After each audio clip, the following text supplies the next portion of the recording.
ตอนนี้ฝนตกปล่อยแล้วครับลงมากระชากระยะ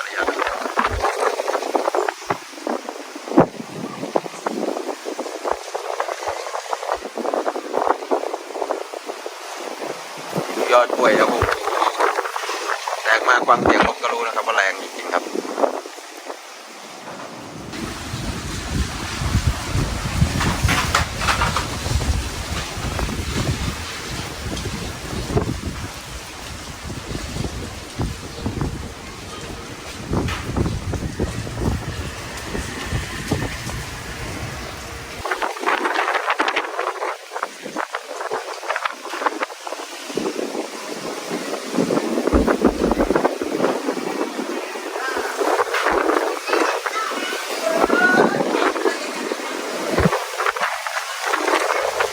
คลิปนี้อาจจะมีพูดไม่เยอะนะครับเพราะว่าลมแรงจริงๆครับเสียงอาจจะไม่ชัดเจนเท่าไหร่นะครับ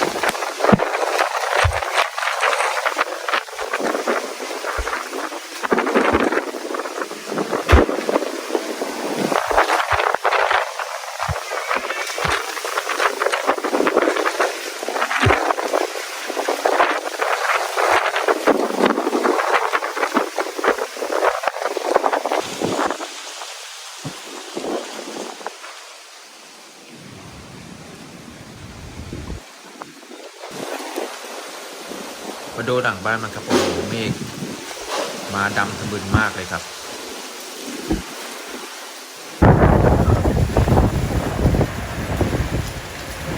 ตอนแรกนะกล้วยจะหักไหมน้าวันนี้มาดูหน้าบ้านมันครับโอ้โหลมกระชากแรงมากๆต้นมะยมกับต้นกระถิ่นนี่ใบปลิวสวยเลยครับ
ไฟดับอ่ะ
เอาตอนนี้ฝนตกไฟดับนะครับในบ้าน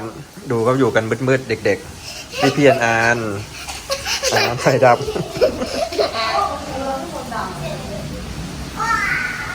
อยู่กันมืดๆเลยครับตอนนี้